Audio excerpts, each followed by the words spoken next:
नमस्कार दोस्तों, स्वागत है आपका हमारे चैनल में।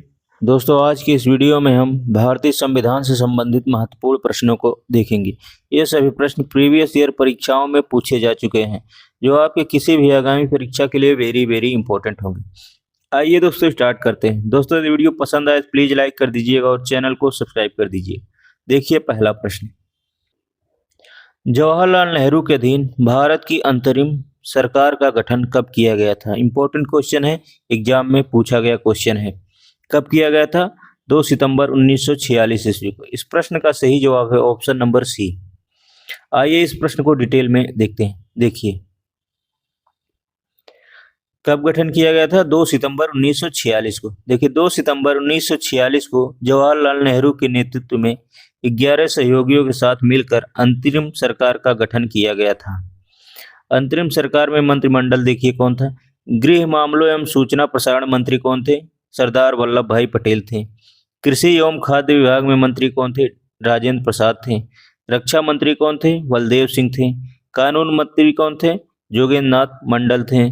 श्रम मंत्री कौन थे? जगजीवन राम थे श्रम मंत्री। अगला क्वेश्चन देखिए। 1946 में बनी अंतरिम सरकार में गृह, सूचना और प्रसारण मंत्री निम्नलिखित में से कौन थे? कौन थे? सरदार वल्लभ भाई पटेल। अभी बताया गया है कौन थे? सरदार वल्लभ भाई पटेल। ऑप्शन नंबर बी इस प्रश्न का सही जवाब है। देखिए, कैबिनेट मिशन योजना के तहत 24 अगस्त 1946 को प्रथम अंतरिम राष्ट्रीय सरकार की घोषणा की गई तथा 2 सितंबर 1946 को पंडित जवाहरलाल नेहरू के नेतृत्व में एक अंतरिम सरकार गठित हुई थी, जिसका अध्यक्ष वायसराय वेवेल था तथा उपाध्यक्ष पंडित जवाहरलाल नेहरू सहित कुल 13 सदस्य थे। देखिए, सरदार वल्लभ भाई पटेल कौन थे? गृह, सूचना तथा प्रसारण मंत्री थे। और राजेंद्र प्रसाद कौन थे? खाद्य एवं कृषि मंत्री थे। अगला क्वेश्चन देखिए। दोस्तों, यदि वीडियो पसंद आ रहा हो तो प्लीज लाइक कर दीजिए और चैनल को सब्सक्राइब कर दीजिए। देखिए अगला क्वेश्चन, भारत की अंतरिम सरकार कब गठित की गई थी? 1946 में। के संदर्भ में वित्त मंत्रालय का कार्यभार निम्नलिखित में से किसने संभाला था? वित्त मंत्रालय का कार्यभार किसके द्वारा संभाला गया था? लियाकत अली खान के द्वारा। इस प्रश्न का सही जवाब हो जाएगा ऑप्शन नंबर बी। दोस्तों, इस वीडियो के सभी क्वेश्चन परीक्षाओं में पूछे जा चुके हैं, इसलिए आपके आगामी परीक्षा में पूछे जाने की संभावना काफी अधिक है। देखिए, इसके बारे में डिटेल में देख लेते हैं। देखिए, 24 अगस्त 1946 को प्रथम अंतरिम राष्ट्रीय सरकार की घोषणा की गई तथा 2 सितंबर 1946 को पंडित जवाहरलाल नेहरू के नेतृत्व में एक अंतरिम सरकार गठित हुई थी। अंतरिम सरकार का अध्यक्ष वेवेल था वायसराय और उपाध्यक्ष पंडित जवाहरलाल नेहरू थे। उपाध्यक्ष सहित अंतरिम सरकार में कुल कितने सदस्य थे? 13 सदस्य थे। वित्त मंत्रालय का कार्यभार किसके द्वारा संभाला गया था? लियाकत अली खान के पास था। देखिए, जोगेंद्र नाथ कौन थे? विधि मंत्रालय के मंत्री थे। जगजीवन राम कौन थे? श्रम मंत्रालय के मंत्री थे। जॉन मथाई क्या थे? उद्योग एवं आपूर्ति मंत्रालय इनके पास था। अगला क्वेश्चन देखिए, निम्नलिखित में से किसने 1947 में स्वतंत्र भारत का पहला कानून मंत्री नियुक्त किया गया था? इंपॉर्टेंट क्वेश्चन है, बार बार एग्जाम में पूछा जाता है। पहला कानून मंत्री किसे नियुक्त किया गया था? डॉक्टर भीमराव अंबेडकर को। ऑप्शन नंबर 20 प्रश्न का सही जवाब। देखिए, 1947 में स्वतंत्र भारत का पहला कानून मंत्री डॉक्टर भीमराव अंबेडकर को नियुक्त किया गया था। गृह, सूचना एवं प्रसारण मंत्री किसको बनाया गया था? सरदार वल्लभ भाई पटेल को बनाया गया था। अगला क्वेश्चन देखिए। निम्नलिखित में से कौन स्वतंत्र भारत के पहले वित्त मंत्री थे? स्वतंत्र भारत के पहले वित्त मंत्री कौन थे? इंपॉर्टेंट क्वेश्चन है, कौन थे? आर.के. शनमुख शेट्टी। इस प्रश्न का सही जवाब है ऑप्शन नंबर बी। स्वतंत्र भारत के पहले वित्त मंत्री कौन थे? आर.के. शनमुख शेट्टी थे। देखिए, और इसके बारे में जान लेते हैं। स्वतंत्र भारत के प्रथम वित्त मंत्री कौन थे? आर.के. शनमुख शेट्टी। खाद्य तथा कृषि मंत्री कौन थे? डॉक्टर राजेंद्र प्रसाद थे, खाद्य तथा कृषि मंत्री। प्रथम शिक्षा मंत्री कौन थे? मौलाना अबुल कलाम आजाद प्रथम शिक्षा मंत्री थे। विधि मंत्री कौन थे? डॉक्टर भीमराव अंबेडकर विधि मंत्री थे। अगला क्वेश्चन देखिए। निम्नलिखित शख्सियतों में से किसे संविधान के दस्तावेजों का मसौदा तैयार करने वाली संविधान सभा के कानूनी सलाहकार के रूप में नियुक्त किया गया था? कानूनी सलाहकार कौन थे? BN राव थे कानूनी सलाहकार। इस प्रश्न का सही जवाब हो जाएगा ऑप्शन नंबर डी। देखिए, संविधान की निर्माण प्रक्रिया में संविधान सभा में कानूनी और संवैधानिक सलाहकार के रूप में BN राव को नियुक्त किया गया था तथा संविधान सभा द्वारा विश्व के लगभग 60 महत्वपूर्ण संविधानों का अध्ययन किया गया था। भारतीय संविधान को बनाने के लिए कितने संविधानों का अध्ययन किया गया था? कुल 60 संविधानों का अध्ययन किया गया था। अगला क्वेश्चन देखिए, निम्नलिखित शख्सियतों में से कौन संविधान के दस्तावेज का मसौदा तैयार करने वाली संविधान सभा का मुख्य प्रारूपकार था? कौन थे? SN मुखर्जी। इस प्रश्न का सही जवाब हो जाएगा ऑप्शन नंबर डी। देखिए, डिटेल में देखिए इसको। संविधान के दस्तावेजों का मसौदा तैयार करने वाली संविधान सभा के मुख्य प्रारूपकार SN मुखर्जी थे। संविधान सभा के कानूनी या संवैधानिक सलाहकार कौन थे? BN राव थे कानूनी सलाहकार। अगला क्वेश्चन देखिए, संविधान निर्माण के लिए निर्वाचित संविधान सभा की प्रथम बैठक निम्नलिखित में से कब आयोजित की गई थी? ये बैठक कब आयोजित की गई थी? 9 दिसंबर 1946 ईस्वी को। इस प्रश्न का सही जवाब है ऑप्शन नंबर सी। 9 दिसंबर 1946 ईस्वी को प्रथम बैठक आयोजित की गई थी। देखिए, भारतीय संविधान के निर्माण हेतु संविधान सभा की प्रथम बैठक 9 दिसंबर 1946 को कहाँ हुई थी? नई दिल्ली में हुई थी, जिसे अब संसद भवन के केंद्रीय कक्ष के नाम से जाना जाता है। डॉक्टर सच्चिदानंद सिन्हा को संविधान सभा के अस्थायी अध्यक्ष तथा HC मुखर्जी को संविधान सभा का उपाध्यक्ष चुना गया था। संविधान सभा के अस्थायी अध्यक्ष कौन थे? डॉक्टर सच्चिदानंद सिन्हा थे और HC मुखर्जी को संविधान सभा का उपाध्यक्ष चुना गया था। अगला क्वेश्चन देखिए, संविधान सभा में महिला प्रतिनिधियों की संख्या कितनी थी?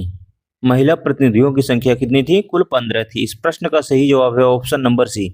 संविधान सभा में महिला प्रतिनिधियों की कुल संख्या कितनी थी? 15 थी। देखिए, जुलाई 1946 में कैबिनेट मिशन योजना के अनुसार संविधान सभा के चुनाव हुए। संविधान सभा के सदस्यों का चुनाव अप्रत्यक्ष रूप से प्रांतीय विधानसभा के सदस्यों द्वारा किया गया। संविधान सभा के सदस्यों की कुल संख्या कितनी थी? कुल 389 थी, निर्धारित की गई थी, जिसमें महिला सदस्यों की संख्या कितनी थी? 15 थी कुल महिला सदस्यों की संख्या। अगला क्वेश्चन देखिए, निम्नलिखित में से कौन संविधान सभा की प्रारूप समिति का सदस्य नहीं था? संविधान सभा की प्रारूप समिति के सदस्य कौन नहीं थे? BN राव थे, प्रारूप समिति के सदस्य नहीं थे। इस प्रश्न का सही जवाब हो जाएगा ऑप्शन नंबर बी। देखिए, संविधान के प्रारूप निर्माण हेतु डॉक्टर भीमराव अंबेडकर की अध्यक्षता में प्रारूप समिति का गठन कब किया गया था? 29 अगस्त 1947 को किया गया था। इस समिति में डॉक्टर भीमराव अंबेडकर सहित कुल 7 सदस्य थे।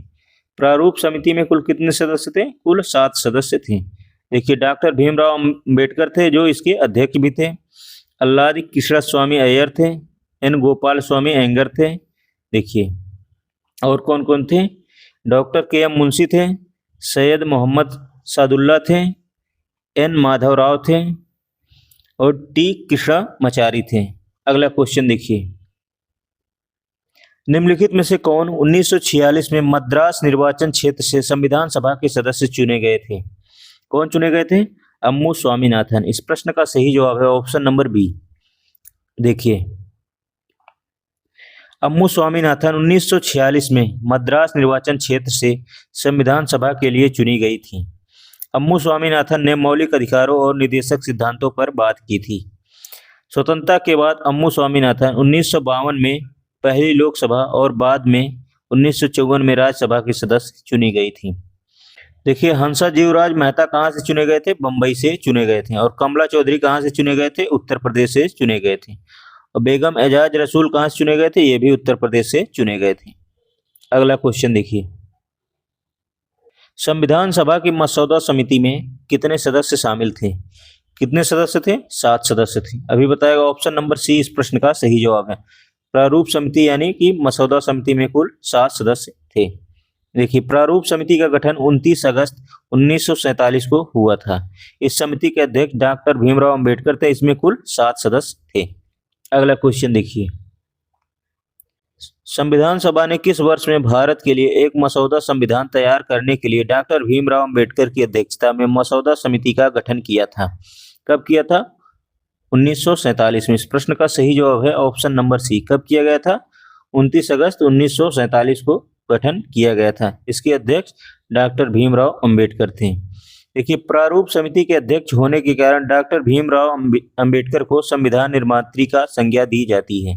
अगला क्वेश्चन देखिए, संविधान सभा के उस सदस्य का नाम बताइए जिन्होंने कहा कि हमारे संविधान की प्रस्तावना में उन बातों का व्यक्त किया गया जिनके बारे में हमें सोचना था या इतने लंबे समय में इनका सपना देखना था। तो कौन थे? किसके द्वारा कहा गया था? सर अल्लादी कृष्णा स्वामी अय्यर के द्वारा। इस प्रश्न का सही जवाब है ऑप्शन नंबर बी। देखिए, अल्लादी कृष्णा स्वामी अय्यर एक भारतीय कानूनी अधिवक्ता और शिक्षा शास्त्री थे जो भारतीय संविधान सभा के सदस्य चुने गए थे। आगे देखिए, वर्ष 1929 से 1944 तक उन्होंने मद्रास राज्य के लिए एडवोकेट जनरल की पद भी संभाला था। अल्लाद कृष्ण स्वामी अय्यर जी ने कहा कि हमारे संविधान की प्रस्तावना में उन बातों का व्यक्त किया गया है जिनके बारे में हमने सोचा था या इतने लंबे समय से जिसका सपना देखा था। अगला क्वेश्चन देखिए, संविधान सभा का 5वां सत्र कब आयोजित किया गया था? तो कब आयोजित किया गया था? 14 से 30 अगस्त 1947 के बीच। इस प्रश्न का सही जवाब है ऑप्शन नंबर सी। संविधान सभा का प्रथम सत्र 9 से 23 दिसंबर 1946 तक आयोजित किया गया। संविधान सभा में कुल 11 सत्र हुए थे जिसके बाद हमारे देश का संविधान बनकर तैयार हुआ। 5वां सत्र कब आयोजित किया गया था? 14 से 30 अगस्त 1947 तक चला था। अगला क्वेश्चन देखिए, भारत की संविधान सभा में ऐतिहासिक उद्देश्य संकल्प को निम्नलिखित में से किसके द्वारा प्रस्तुत किया गया था? किसके द्वारा प्रस्तुत किया गया था? पंडित जवाहरलाल नेहरू के द्वारा। इस प्रश्न का सही जवाब है ऑप्शन नंबर सी। देखिए, भारतीय संविधान की प्रस्तावना का स्रोत पंडित जवाहरलाल नेहरू द्वारा संविधान सभा की तीसरी बैठक में 13 दिसंबर 1946 को संविधान सभा के सम्मुख प्रस्तुत किया, जिसे 22 जनवरी 1947 को स्वीकृत किया गया था। अगला देखिए, संविधान सभा द्वारा सर्वसम्मति से उद्देश्य संकल्प को कब अंगीकृत किया गया था? कब किया गया था? 22 जनवरी 1947 को। इस प्रश्न का सही जवाब है ऑप्शन नंबर बी। देखिए, उद्देश्य संकल्प को पंडित जवाहरलाल नेहरू द्वारा संविधान सभा में 13 दिसंबर 1946 को प्रस्तुत किया गया। संविधान सभा ने 22 जनवरी 1947 को इसे स्वीकार किया था। अगला क्वेश्चन देखिए, संविधान सभा ने भारतीय संविधान को कब अपनाया था? कब अपनाया था? 26 नवंबर 1949 को। इस प्रश्न का सही जवाब है ऑप्शन नंबर ए। संविधान सभा ने भारतीय संविधान को 26 नवंबर 1949 को अपनाया था। देखिए, संविधान सभा द्वारा 26 नवंबर 1949 को भारतीय संविधान का अंगीकार कर लिया और संविधान सभा में उपस्थित 284 सदस्यों ने संविधान पर हस्ताक्षर किए और 26 जनवरी 1950 को भारत का संविधान लागू हो गया था। अगला क्वेश्चन देखिए, भारत के संविधान के निर्माण में कितना समय लगा था? इंपॉर्टेंट क्वेश्चन एग्जाम में पूछा गया है। कितना समय लगा था? 2 वर्ष 11 माह और 18 दिन का। इस प्रश्न का सही जवाब है ऑप्शन नंबर ए। भारत के संविधान के निर्माण में कुल 2 वर्ष 11 माह और 18 दिन का समय लगा था। देखिए, भारतीय संविधान के निर्माण में 2 वर्ष 11 माह और 18 दिन का समय लगा था। भारतीय संविधान सभा के अस्थायी अध्यक्ष कौन थे? डॉक्टर राजेंद्र प्रसाद थे। कब बने थे? 11 दिसंबर 1946 ईस्वी को बने थे। अगला क्वेश्चन देखिए, संविधान सभा के सदस्यों ने कब भारतीय संविधान पर हस्ताक्षर किए थे? इंपॉर्टेंट क्वेश्चन है, कब किया था? 26 नवंबर 1949 को। इस प्रश्न का सही जवाब है ऑप्शन नंबर ए। संविधान सभा के सदस्यों ने भारतीय संविधान पर हस्ताक्षर 26 नवंबर 1949 को किए थे। देखिए, 26 नवंबर 1949 को संविधान अंगीकृत हुआ था। इस समय संविधान में कुल 395 अनुच्छेद, 22 भाग और 8 अनुसूचियाँ थीं। संविधान सभा की अंतिम बैठक 24 जनवरी 1950 को हुई थी। 24 जनवरी 1950 को संविधान सभा के सदस्यों ने अंतिम रूप से हस्ताक्षर किए थे। डॉक्टर राजेंद्र प्रसाद को प्रथम राष्ट्रपति चुना गया था। दोस्तों, आज की वीडियो में इतना ही। वीडियो यदि पसंद आया तो प्लीज़ लाइक कर दीजिए और चैनल को सब्सक्राइब कर दीजिए। इस वीडियो को देखने के लिए आपका बहुत बहुत धन्यवाद।